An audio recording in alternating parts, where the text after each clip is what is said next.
Well, good morning, good afternoon, good evening, everybody, from wherever you're watching. My name is Brian Galicia. I lead our global independent software vendor business at Microsoft, all things business related.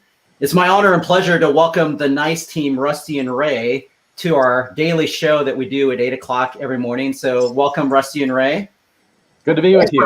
Yeah, it's great great. to see you again, by the way. That's right. That's right.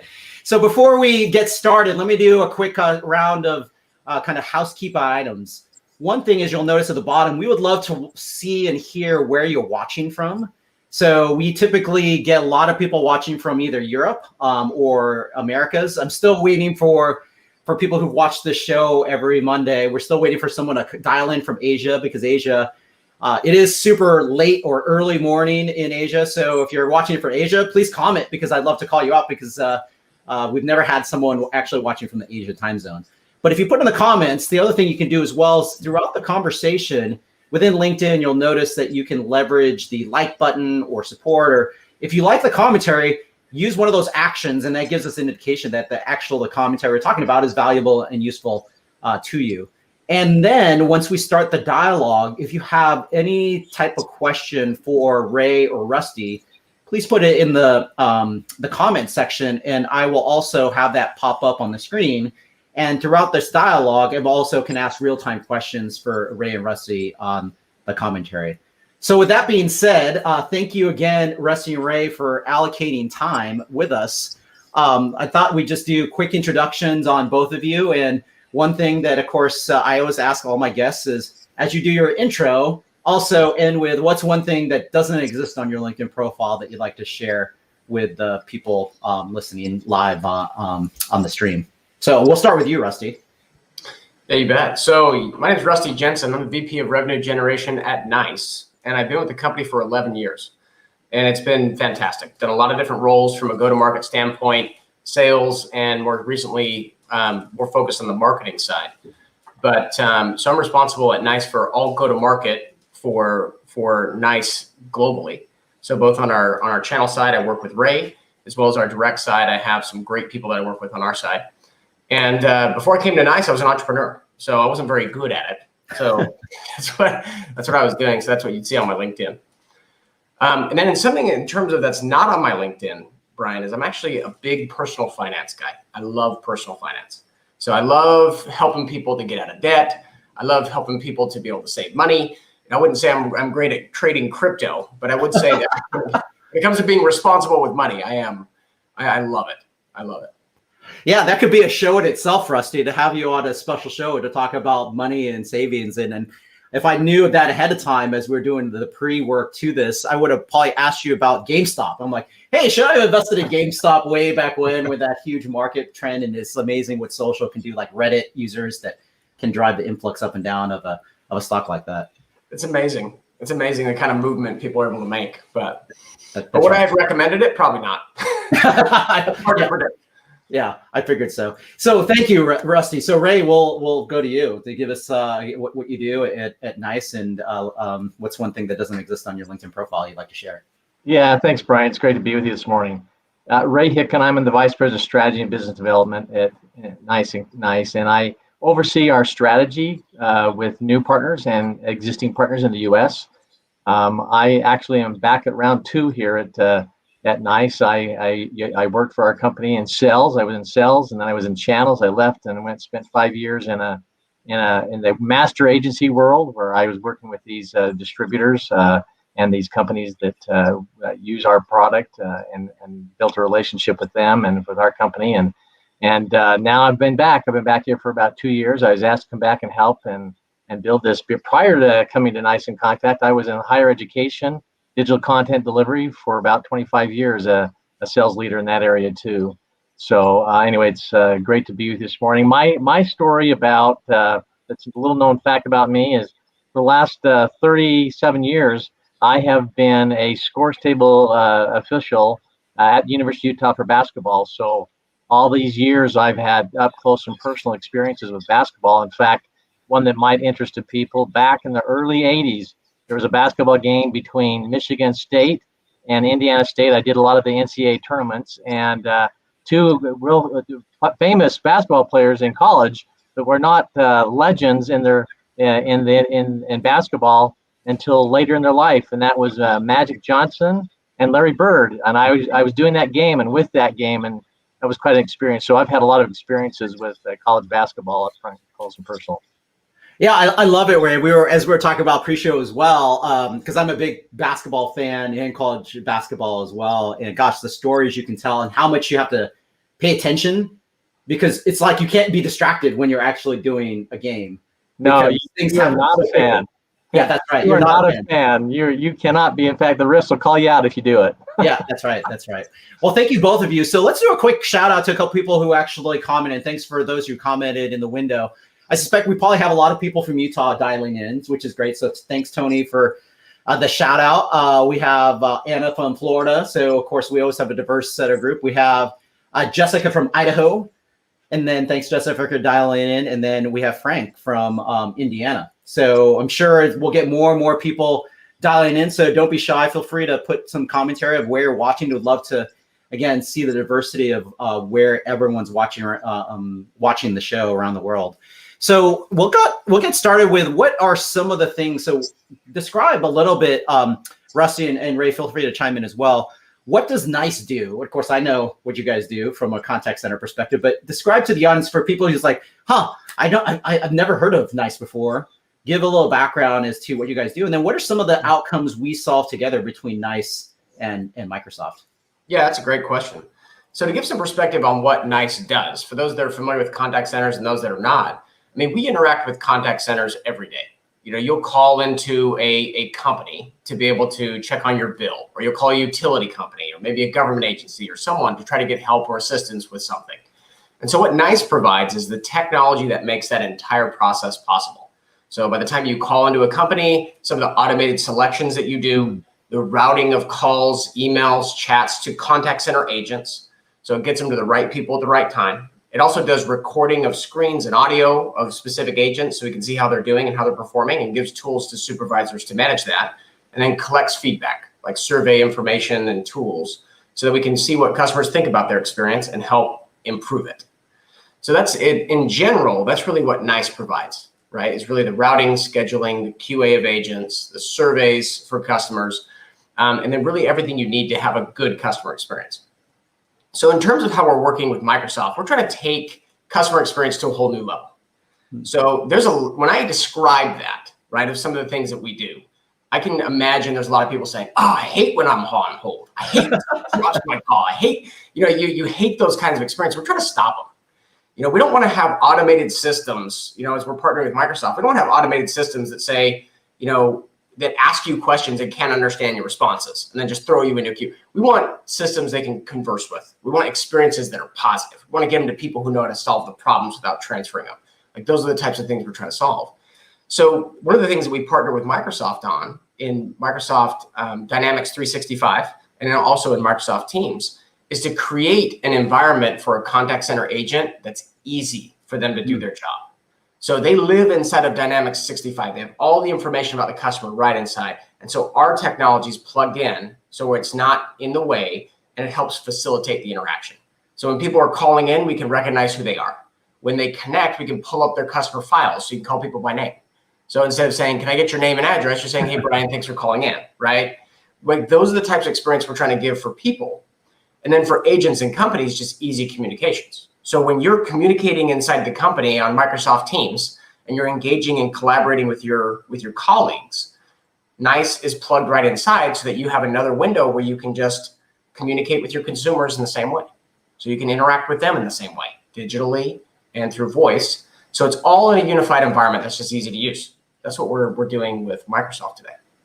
No, I thank you so much, Rusty. And it's so apropos because we're going to ask one of those questions towards the end, because you can imagine the pandemic and that customer experience is so important because people, I like to refer to it as you want to make it frictionless so that people don't have to enter things multiple times. Because we've all been in the situation when you enter the information and then an agent who you start to talk to goes, oh, can you repeat what you just said like 5 steps ago or 2 steps ago? And that's the most frustrating experience that anyone would just say, gosh, can't you just, something about me?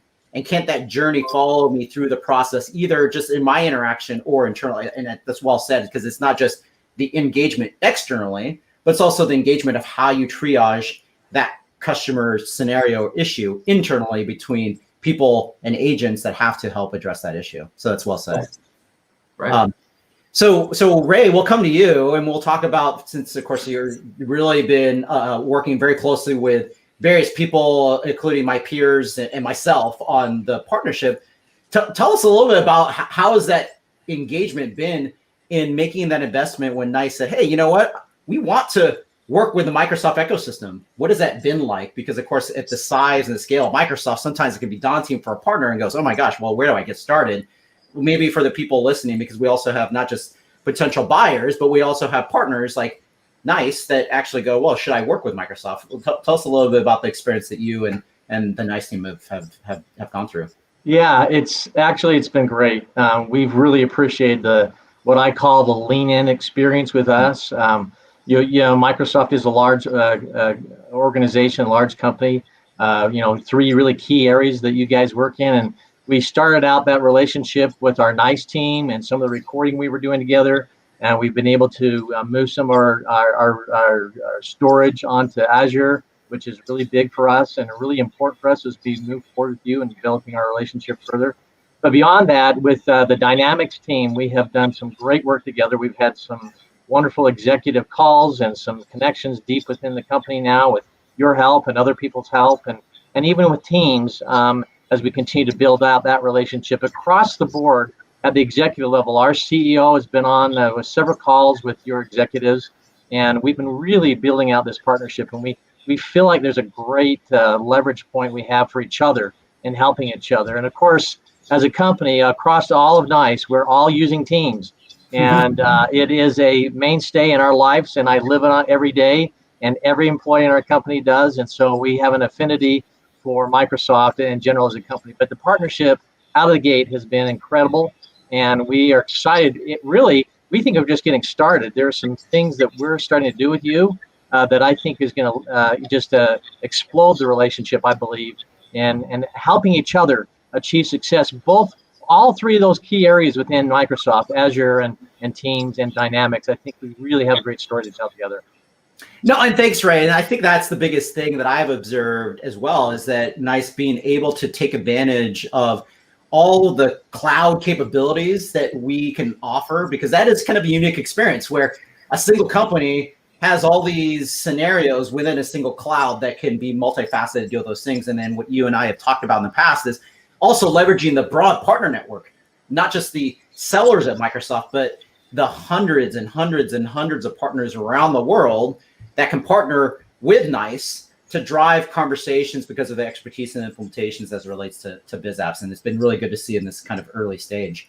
Yeah. And that gives us a nice segue into what are some of the joint success stories. So we'll go back to you, Rusty, and talk about that, because that's, of course, where the sweet spot really comes in. All these scenarios you talked about. And of course, it's great to see certain industries like financial institutions, and it probably is really well aligned to what you said too, because your affinity to doing wealth management and money management. And for financial institutions, that's so important, because when you talk to a credit union, a bank, a wealth manager, commercial banking, all those things come into so much of a play because of the experience of, how do you securely work through that process, but then how do you route the information so that person asking the question, whatever that question may be, gets answered. So tell us a little bit about some of the early success stories that you and or maybe Ray too have witnessed as we've gone through this journey together. Yeah, and we've had a lot of engagements together with Microsoft. We've had a lot of accounts that have gone through the creation cycle, as well as have participated both with NICE inContact and with Microsoft.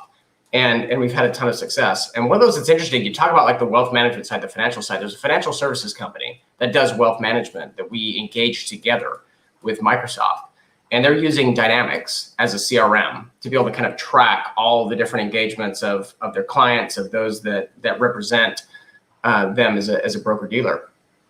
And what we were able to do is actually go in there and try to revolutionize their customer experience. So they were kind of living in the dark days, right? Of, you call into a company, you verify your information, and an agent picks up and says, okay, can you give me the last 4 of your social again? Okay, just, that kind of stuff, like this kind of experience. And it was really frustrating. I mean, it's amazing. As frustrating as it is when you're calling into a company to have these kind of problems. It's amazing what happens on the other side. You have contact center managers, agents, other people. They're frustrated too. They hate when somebody calls in and they're just like, I don't even feel safe here. Like I'm putting in my information in your system. You don't know who I am, what's going on, right? And so what we did with this company is we were able to actually significantly upgrade the entire experience. So when people were calling and contacting the company, if we recognized who they were by their phone number, we would automatically route them into an authentication while they're in queue. So we're going to send you into routing, but we're also going to do a security authentication while you're there. So we know who they are and we verify it. So that when calls were connected, they're able to pick it up and say, hey, Brian, let me see what I can do to help you on your account. We're also providing context for agents. So as we look into Dynamics 365 and we see some of the different accounts, some of the different investment types, some of the different profiles of the investors, as calls and contacts are coming in, we're able to actually identify and say, okay, I have context as to what this person is more focused on. They're more aggressive in their strategy. They're more conservative. Their age denomination. We know their demographics. So we know, okay, this is what I can do to try to help them the best way we can. So Dynamics providing that information and storing that data and providing a really good customer profile, NICE inContact's able to access that and then give them options. So when they call in, they have self-service capability to check balances. They have the ability to engage with their data, the ability to be authenticated, even voice biometrically. So we can actually recognize them through a voice prompt. So when they call and connect, we can just move on to solving the problem. When they call, their customer files are pulled up in Dynamics. The agent's interface is just one UI. So it pulls up their customer file. They see everything. They don't have to go through 5 or 6 to 7 different screens. And then at the same time, they have flexibility to act, right? So when they detect in a call, like positive or negative customer sentiment, they can see what's being talked about and what's being negative so they can make a difference. We can submit to ask survey questions about certain topics. We're engaging and we're collecting information to improve the customer experience. So this financial institution now has real power to make a difference because they can easily make changes inside of Dynamics. And they can easily communicate with the customer base and really improve customer experience instead of just fighting with systems all day. Because that's kind of what they had been doing in the past. And so that deal, it's a big deal. It's over $7 million a year, and it's been going really, really well. Thanks to our partnership with Microsoft. It's been great. Yeah, I love it, Rusty. And I think about those agents because I've toured those call centers before, and it's not just helping the customer, but in a wealth management scenario or even any banking scenario, it's the next best action or upsell opportunities as well. And is exactly what you're talking about. When you see that information, the agent can also do recommendations of other things that, hey, solving their issue, but also saying, hey, by the way, I noticed you're doing all these things because we're pulling all that data together, and then recommending saying, hey, have you thought about this, and providing that added value versus just saying, hey, I'm trying to resolve your issue, but is there something else that I can provide and do that? It's great to have all those underpinnings put together. Exactly. Yeah. And one other thing on that too, Brian, especially with financial institutions, is the security and compliance aspect. We go into a lot of these contact centers and they've got 4 or 5 different systems taking information.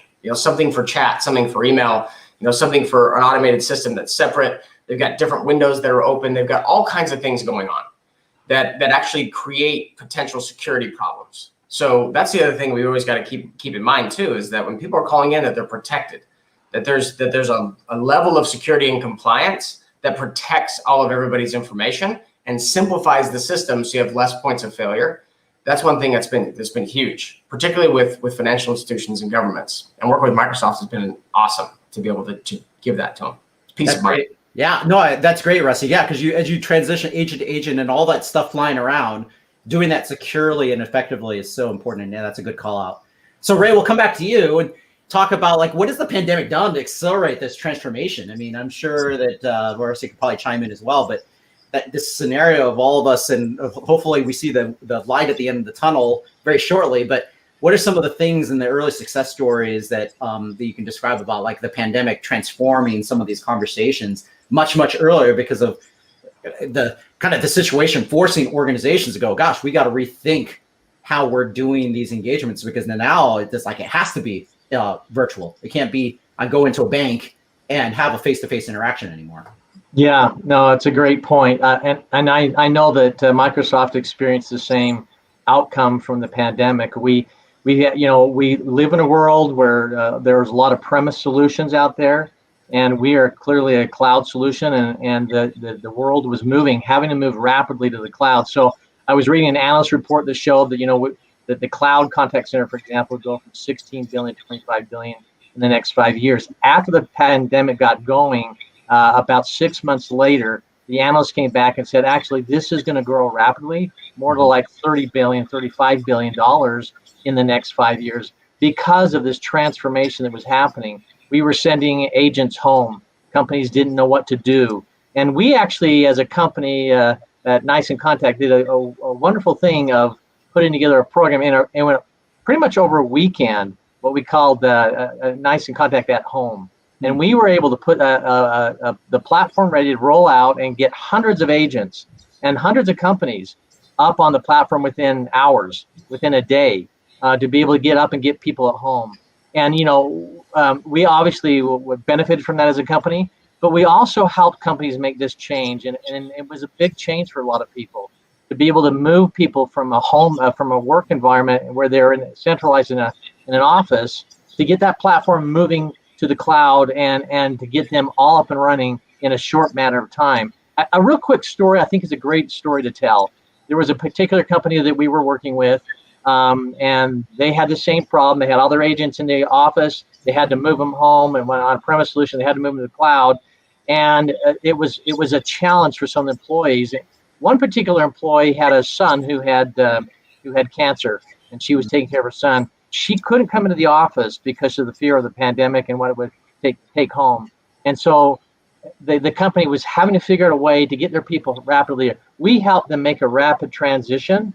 And we got that company up on in a matter of a day, and they got computers for this particular woman, and she was able to continue her job. She was going to have to quit. She was able to continue her job and be able to continue to work for her company because we helped them transition to a cloud platform. Now, that's a good feel story, and I'm sure there are hundreds of stories out there, but we have helped to accelerate the cloud product into a rapid growth that we didn't expect before. And we've just seen that acceleration happen over the last year and a half. And I think we're going to continue to see that because we've seen the movement and people are moving to the cloud, and our competitors that operate in the premise world have had to adjust themselves. But we were ahead of that. We were ready for it, and we adjusted rapidly, and we helped companies rapidly adjust in their business environment to be able to get their people up and working in a quick matter of time, and to be able to give them the data and the information they had to be able to manage their company effectively and productively from home. Yeah. What a great story, Ray. Gosh. And to accommodate and be inclusive for that woman going through, such a heartache too, of having a son or a daughter have a medical condition that like you're fearful of what that brings home. And that brings it to light because you think about essential workers and all the things. We're blessed to be doing this from home virtually, but imagine these huge call centers that had the opportunity. Gosh, what do they do? And that transformation of the stories that you just told is fantastic. And that drives to a great back to you, Rusty, on like, what does it look like for someone who like all these things you're talking about? Because people are, of course, transacting business today. But what are some of the things before they make this leap into a NICE scenario and solution? What does that look like for people who are, and this is valuable because people listening to these calls that we do every Monday also go, gosh, well, this is super interesting. Like we don't do any of this today. So describe a little bit about what does the environment look like for someone who isn't using some of this modern technology in a cloud-based solution? It's interesting because contact center technology, because of its sensitivity, if you think about it, you're dealing with systems that allow a company to communicate with a consumer. They're really hard to change. It's hard to kind of take those things out and put new things in and keep continuity and keep everything working perfectly. There's a lot of fear about systems going down or problems or things like that. So actually what that's caused is a lot of companies actually have held on to older systems and then kind of incrementally added new cloud apps. So when we go into a contact center, what you see kind of an underlying infrastructure. 85+% of companies still have like old legacy on-premise systems, through like a Vias or Genesis or something like that. And they're systems that were designed from architecturally, 25, 30 years ago, right? In terms of how they function. They're not fast. They're not simple. It's not easy to make changes. It's not easy to kind of keep pace with what consumers demand. It's hard to do. It's hard to adjust your queues and your self-service capability. It's very hard to do. And so what a normal contact center environment looks like is you're talking 4 to 6 different applications. So something that routes voice, something different for chat or social media, because people want to communicate now digitally. Yeah. So they have different applications that do different things. When you go into the actual environment, you notice that it's difficult for them to execute change like the market's demanding. So you'll look at the project queues, you'll look at the things that IT is working on to kind of make adjustments for the contact center. But it's almost like by the time you get something done, customers want it done differently again.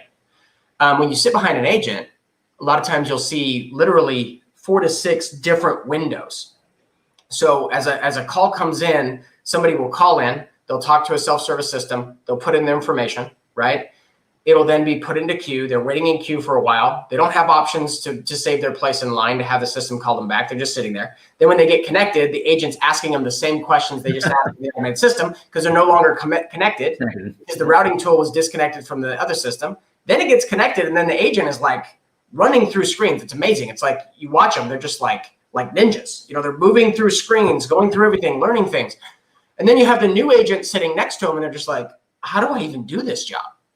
Like, I got to be here at 5 a.m. and I don't even know how to navigate all these things. Mm-hmm. So then you have like high attrition, right? These are the kind of things that are happening. So like when you have a difficult, choppy customer experience, it's because the underlying architecture isn't integrated. Yeah. And then when you look at the contact center too, you see how much money they're spending. It's crazy because they have, the on-prem systems, all this management. Then they have like an app for chat, an app for social, an app for messaging. They have all these different apps that they're using. They're paying $50, $75 per month per agent. It's kind of chaotic. So what we're trying to do is just make it easy. So you log into Dynamics 365 or Teams, and you log into NICE Contact, and you're done. You can communicate internally with your company. You have all your customer information. And our side, you can communicate with a customer like you would with your friend. It's not 50 logins. It's just a product that does what contact centers need. And it's been long needed. It's been long needed in the industry. Yeah. But we gotta modernize.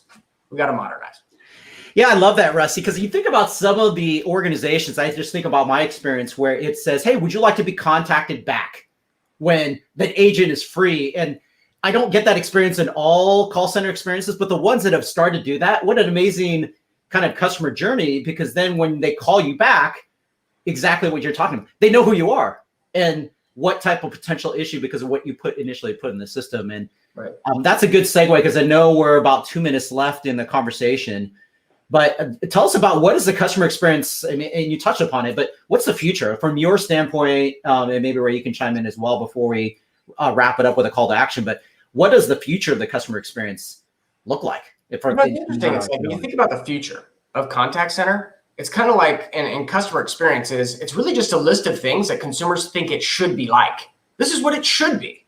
And so to kind of give you an idea of what's changing and where it's going is, look, if I'm going to call into a contact center of the future and I'm going to dial into a system that's truly modern, I'm going to engage with a conversational system, not a system that says press or say one, press or say two, something that I can talk to and say, hey, here's my current issue. And an automated system that can actually respond back and have a conversation with you from voice and through digital. So that's number one.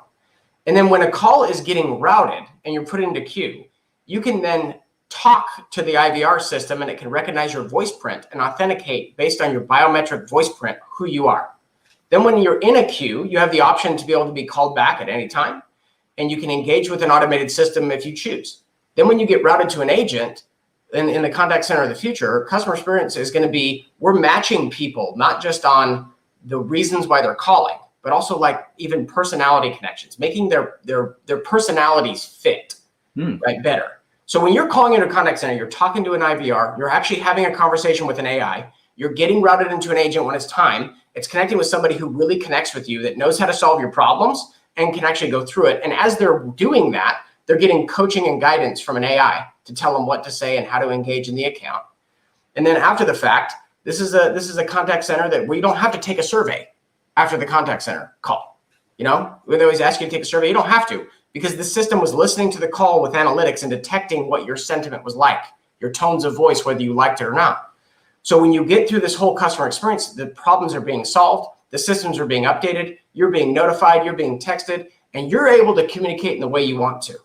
Not just through, voice, but you can call, text, use WhatsApp, SMS Messenger. You can communicate with your vendor like you do your friend. And today, vendors don't communicate with their consumers like they communicate with each other. That's right. That's where the future of customer experience is going. And that's what applications like Microsoft Dynamics, Teams, and what NICE are doing. And that's, we got to move to that future. I love it. It takes the scenarios of skill-based routing for all of us who've been involved in call centers before, where, okay, whatever's happening, then you kind of route it to the agent. But that imagination of getting to that point where it's learning and then routing based upon what's learning, and that the days of, hey, can you fill out the survey, goes away, because now the survey is the experience itself, which I think is such a great point that you're articulating. Pretty cool.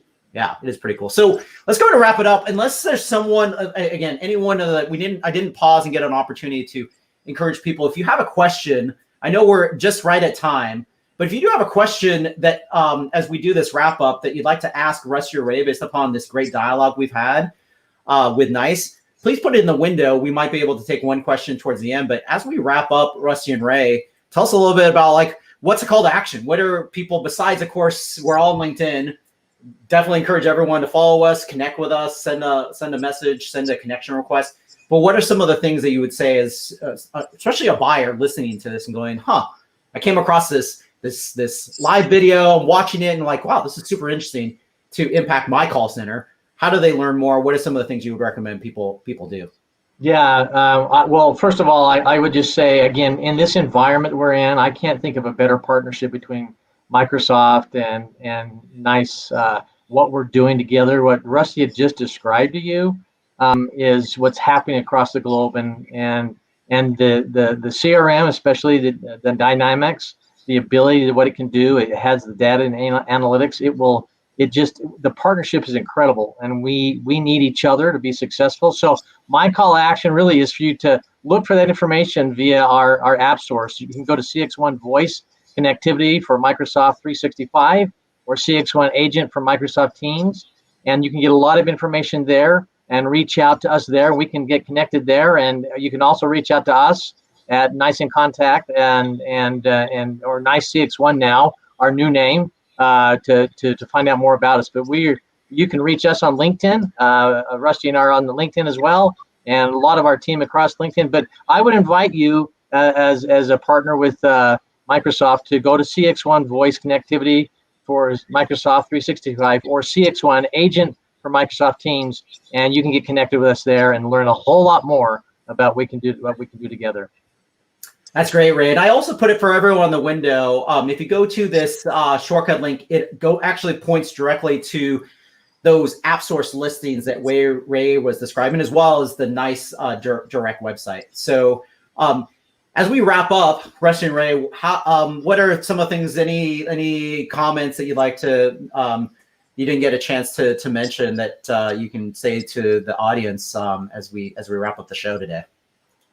Well, I'll just say one last thing. I was looking through our database, and again, across all the partners and sellers that you guys have, we are tied in with a lot of your partnerships and your sellers. And I was looking at all our opportunities. We got millions of dollars right now across the globe in opportunities we're working. And I just would encourage you not to miss the opportunity. I think it's a great opportunity for both us to work together and seamlessly do some incredible things together. And again, I think a part of it has been driven by the pandemic. It's changed the world and will forever change the world. And good things are happening with us together. And I hope that people will reach out and connect with us. And we would love to see you work alongside us on some opportunities down the road. So that's what I would say. Great. Rusty, anything from your side?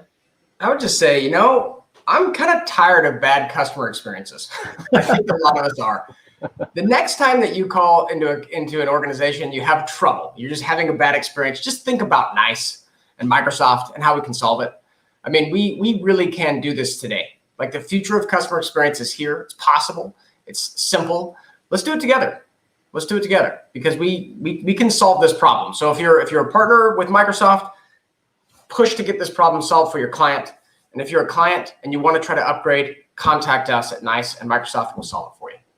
Well said, Rusty and Ray. So before we wrap up, just again, thank you all for watching this. If you're watching the replay, thank you, because there's a lot of great information that we shared. Definitely reach out to any one of us over LinkedIn. As I mentioned, we do this live event every Monday at 8 o'clock. Next week, we have another great ISV that is very specifically has value to just financial services, a company called Veripark. The other thing, I'll give a quick shout out. Tomorrow, we actually have our Microsoft Business Application Summit. So it is May the 4th. So for those Star Wars fans, as you can see here behind me, I'm a big Star Wars fan. It is actually May the 4th. And so if you have not registered for the event, another great opportunity to learn a lot of things around business applications. So that's another encouragement. But I want to thank Rusty and Ray. Thank you so much again for spending time with Microsoft, the investment in the partnership, the ecosystem. And Rusty in particular, I didn't mention the fact that you're doing this from a very sunny place that I'm jealous. Ray and I are jealous. Like, I wish we were able to get to the beach, walk outside afterwards. But I appreciate you, both of you, for joining this afternoon today. No problem. Had to get out of the basement, Brian. That's right. That's right. So welcome, thank you, everybody. Be well, be safe, and look forward to the next LinkedIn Live event we'll do next week. Thanks again, Thanks, Rusty, Brian. Christian, Ray. Appreciate it. Nice team. Okay, take care. See you guys.